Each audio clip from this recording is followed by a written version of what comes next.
Tecate es el único pueblo mágico que se encuentra en una frontera, específicamente al noreste de México, en Baja California, haciendo frontera con el estado de California, y es muy conocido dentro de muchas cosas por sus hermosos paisajes montañosos y por ser punto de partida para la ruta del vino en Baja California.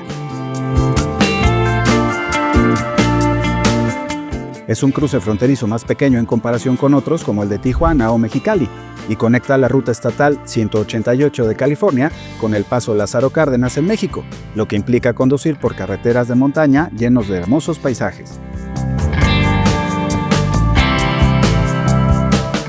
A pesar del horrible muro fronterizo que nos divide con Estados Unidos en este pueblo mágico, siempre hay lugares para admirar la belleza del lugar, probar la increíble gastronomía o bien realizar ecoturismo en los alrededores de Tecate, ya que ofrece oportunidades para practicar senderismo, ciclismo y otras actividades al aire libre, pero sobre todo sentirte como en casa con la amabilidad y calidez de su gente.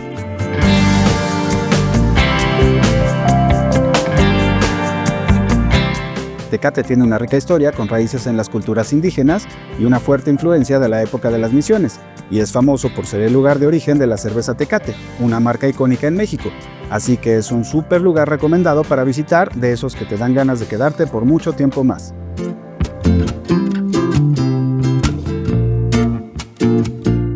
No olviden suscribirse a mi canal y activar la campanita para que no se pierdan ninguno de mis videos, y si pueden compártanlo por favor para que sigamos haciendo grande a lugares tan chingones como este.